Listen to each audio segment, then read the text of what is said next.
Y para ello, pues el día de hoy vamos a platicar nada más y nada menos que con Cristina Auerbach, que ella es la directora de la organización Familia Pasta de Conchos, que está aquí con nosotros. Ya creo que ya está por ahí lista para platicar con nosotros y nadie mejor y qué mejor que ellos que ahora sí vivieron en carne propia y como nos ha dicho y platicado Cristina, pues uno de los peores episodios o más terribles episodios que ha tenido esta de por sí ya tragedia de pasta de conchos.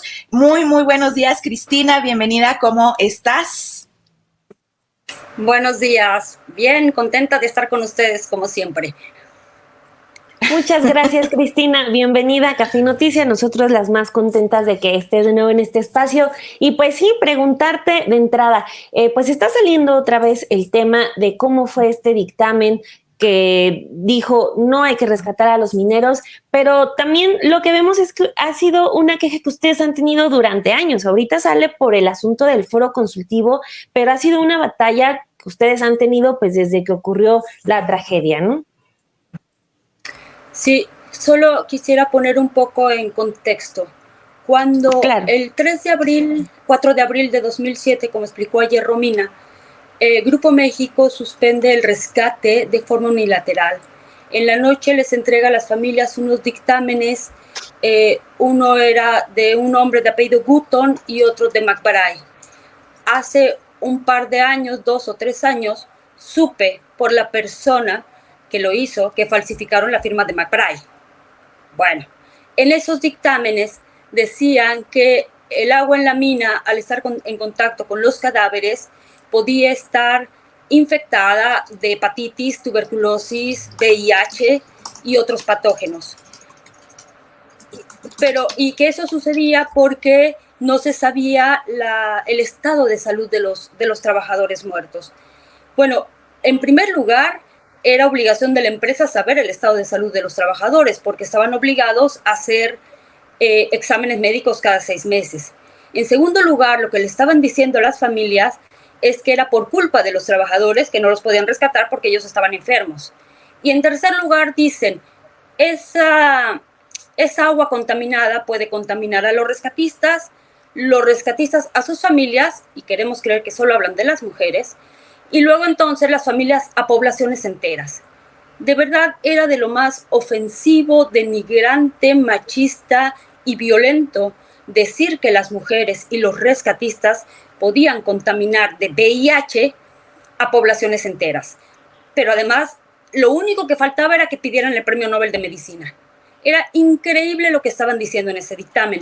Y lo hacen el miércoles santo en la noche, pues esperando que entre Semana Santa y Pascua pues se calmen las aguas.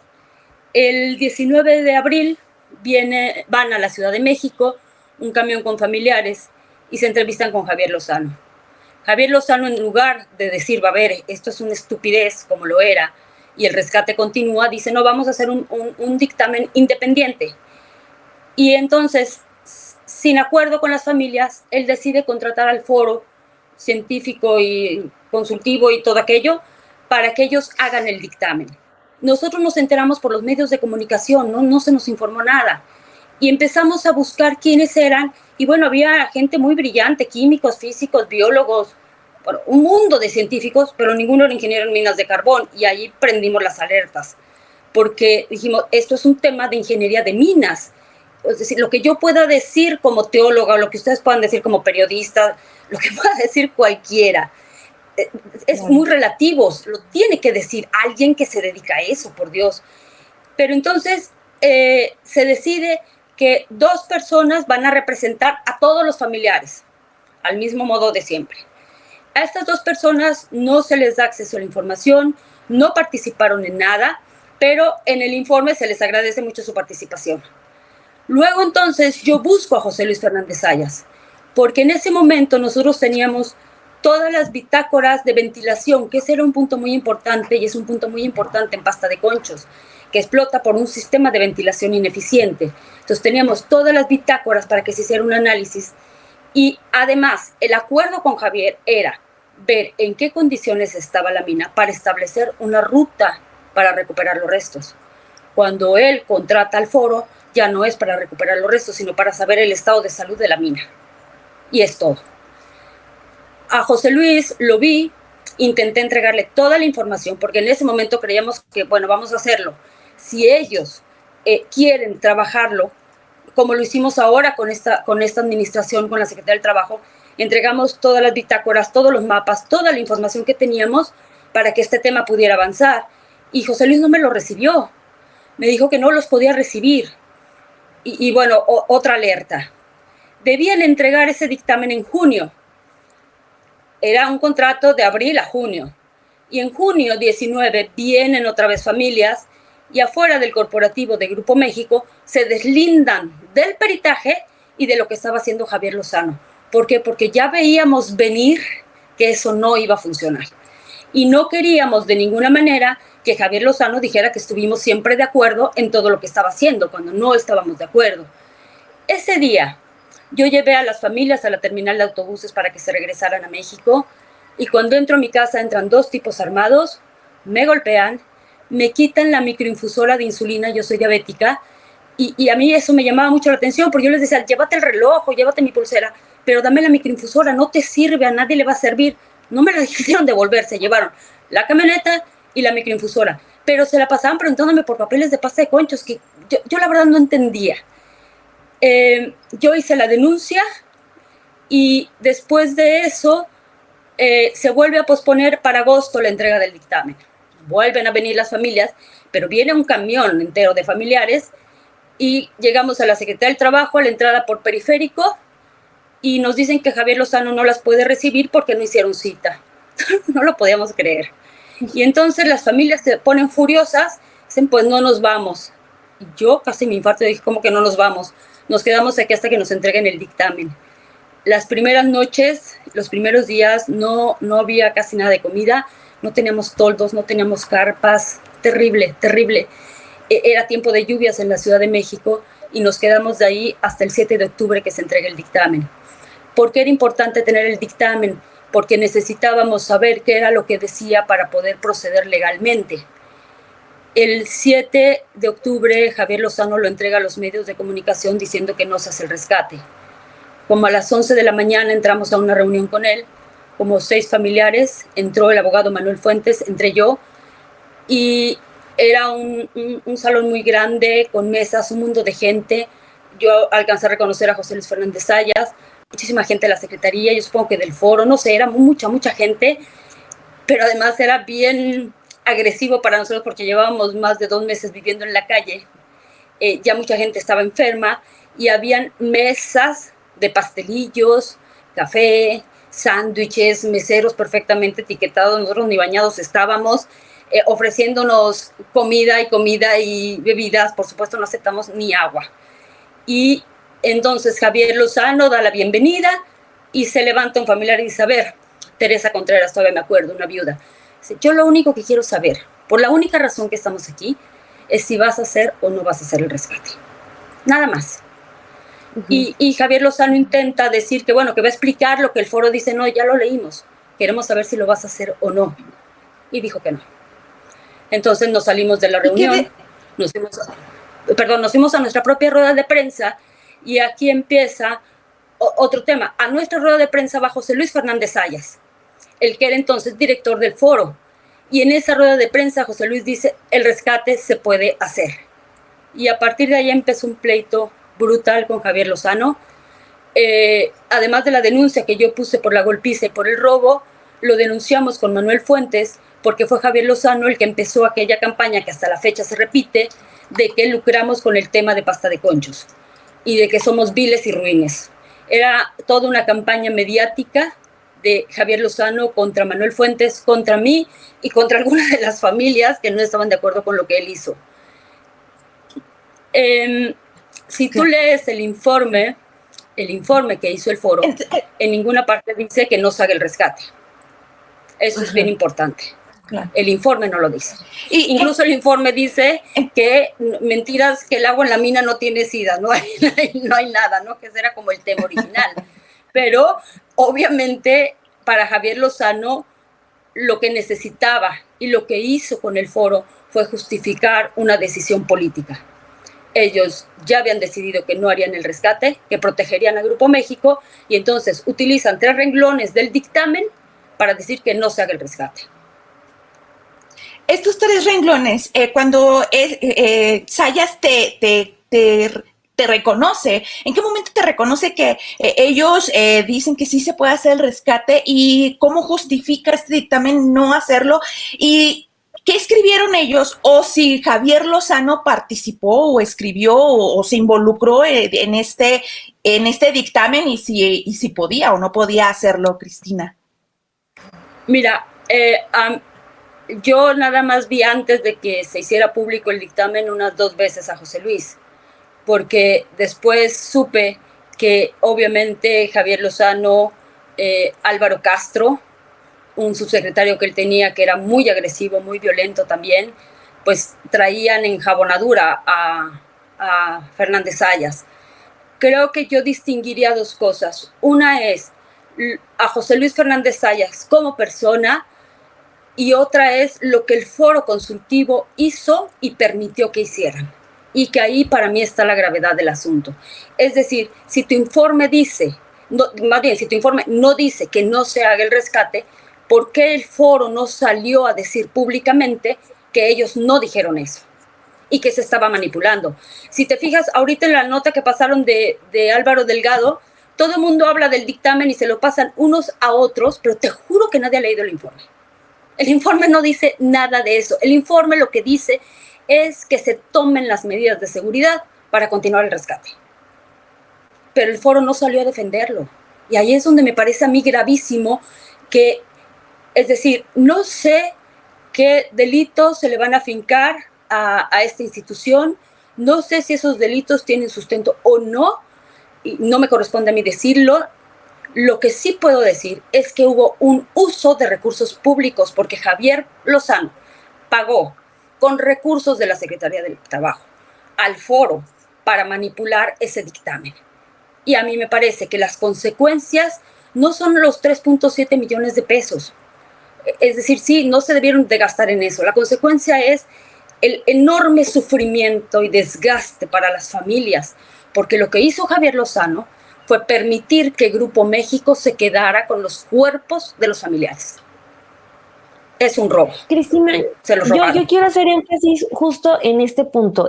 Mencionas que Javier Lozano lo que hizo con el foro consultivo fue justificar una decisión política. Mencionas que el dictamen del foro decía sí se pueden rescatar los cuerpos, pero ¿qué pasó? O sea, me gustaría que detallaras un poquito más este proceso, porque si dices que el foro no hizo esta defensa de lo que habían trabajado, de lo que habían dictaminado, pero, o sea, si nos puedes explicar un poquito más, porque cuál fue el papel de Lozano. ¿Él amagó con el silencio a los del foro o llegaron a un acuerdo o qué fue lo que pasó en ese entonces? Bueno, esa parte yo creo que hay que preguntársela al foro a Javier Lozano. Como verán, nosotros no éramos parte de todo esto, éramos la contraparte de lo que estaba sucediendo. Claro. Mira, son 2 documentos. Uno es el informe del foro y otro es el dictamen. Digamos, el dictamen es un resumen del informe. El informe, que es el que tiene el sustento, no dice que no se haga el rescate. Cuando hacen el dictamen y lo que presenta los medios Javier Lozano es el dictamen. En ese dictamen, al final, hay 3 párrafos de conclusiones. Y Javier dice y utiliza un párrafo que dice que es muy peligroso el ingreso a la mina y que no se recomienda. Eso no venía en el informe. Eso yo supongo, y habría que preguntarle al foro quién lo puso, porque no se corresponde con lo que decía el informe. Todavía en 2011, Javier Lozano es cuestionado en el Senado de la República por no hacer el rescate. Y él dice, hasta el momento los resultados de este dictamen no han sido desvirtuados con elementos de carácter técnico-científico. Por ello, al carecer de indicios que indiquen una reversión de las condiciones, el gobierno se encuentra imposibilitado para hacer el rescate. Vean el nivel de estupidez. Él dice que las condiciones no se han revertido. ¿Cómo se van a revertir si no dejan entrar a nadie a trabajar en la mina? Sí, no dejan entrar. ¿Quién las va a revertir? Es decir, ¿esperamos que baje el arcángel Gabriel o que nos caiga un meteorito. Es decir, ¿qué tenemos que esperar para que cambien las condiciones de una mina si tú no permites que nadie entre a la mina? Es decir, hay una trampa en todo esto de la que fueron cómplices el foro. El foro fue cómplice porque como foro jamás salieron a desmentir lo que Javier Lozano estaba haciendo. Sí lo hizo José Luis Fernández Sáenz, todavía en una entrevista que está en línea en la jornada.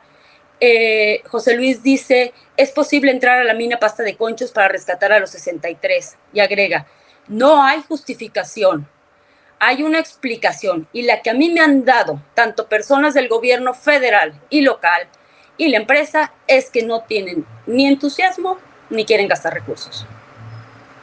Bueno, eso lo dice José Luis, pero no lo dice el foro. Claro. Ustedes, aparte de esta reunión o de este encuentro en el que él, antes de estas entrevistas que nos mencionas y que les reconocieron ustedes que sí se podía hacer un rescate, ¿ustedes ya no volvieron a tener acercamiento con el foro o no se acercaron con ellos para conocer por qué no defendieron lo que ellos habían escrito en este dictamen, o por qué se convirtieron en cómplices, o por qué permitieron que se les manipulara y con estas consecuencias a tal grado que han pasado los años y los mineros siguen ahí en la mina, vaya? Mira, yo he tenido alguna comunicación con José Luis todavía en 2011. En 2019, estaba revisando el otro día mi chat, hablé con él y yo le pedía en ese año si podía escribirnos, relatar qué fue lo que pasó, que nosotros lo necesitábamos. Y él me respondió con un escrito, diciendo que sí, que el rescate es posible, reconociendo la gran labor de las familias, de nosotros sus defensores, pero no dice nada de lo que pasó entre la Secretaría y el foro.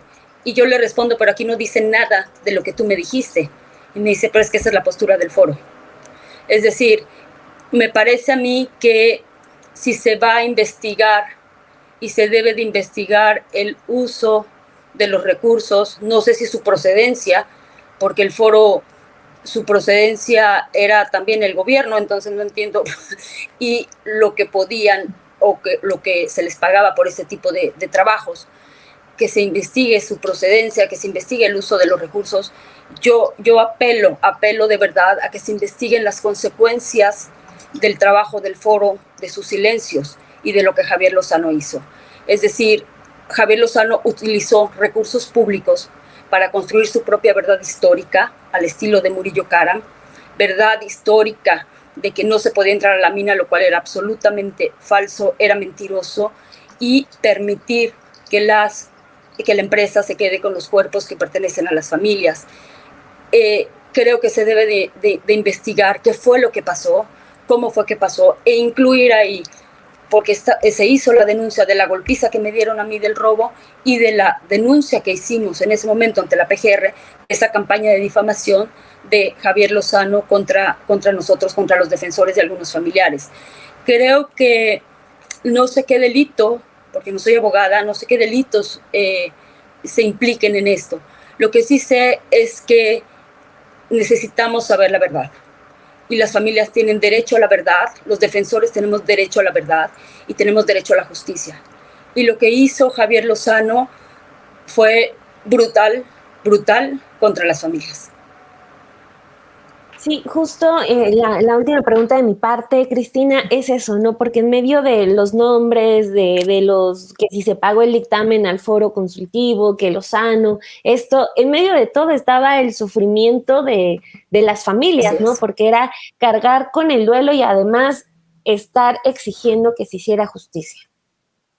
Sí, yo creo que el tema del dinero siempre es importante por la corrupción y por el uso que se le dio a los recursos del Estado, como en este caso.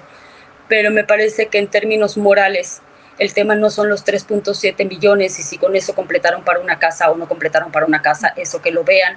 Y si la compra de esa casa era legal o no era legal, bueno, eso que lo resuelvan las autoridades. Pero en términos morales, me parece que se debe de investigar y decir qué fue lo que pasó. y que se sepa qué fue lo que pasó para con eso remediar un poco todo el daño que se les hizo a las familias, porque hasta la fecha se sigue hablando de ese dictamen como si ese dictamen fuera palabra de Dios. Y esto fue una manipulación de Javier Lozano. Ahora, fíjense lo terrible de esto, ¿no? Al foro se le pagan 3.7 millones de pesos por este dictamen, o 4.7 millones de pesos, de los impuestos de todos, de ustedes, de quienes están escuchando, todos le pagamos al foro para que hiciera este dictamen. Pero a Grupo México, la Secretaría del Trabajo lo multa por la muerte de los 65 mineros con 650,000 pesos. Es decir, 10,000 pesos por muerto. Eso le costó a Grupo México. Pero sí gastan 4.7 millones en un dictamen. Pero además, hablando de las puertas giratorias del reportaje de Álvaro Delgado, resulta que en ese tiempo Carolina Ortiz Porras era la encargada de la Profedet, de quien veía todo el tema de pensiones y con las familias. Y la Profedet, con Javier Lozano, determina que las familias tendrán una pensión mensual de 3,100 pesos, mensual, para familias con 3 hijos. Y resulta que ahora Carolina Ortiz Porras está en el mismo puesto en esta administración. Bye. Tremendo. Cristina, pues te agradecemos muchísimo, de verdad, que hayas estado con nosotros. Nada más, como para actualizar un poco y conocer cuál es ahorita realmente, cuál es la situación y el proceso en el rescate o en la búsqueda del rescate de los mineros de Pasta de Conchos, en qué proceso va o en qué están ahorita actualmente. Bueno, pues redundante, Pues perdón, mira, ahorita. Sí, porque de hecho el presidente en la actualidad habla hoy en la mañana sobre el tema.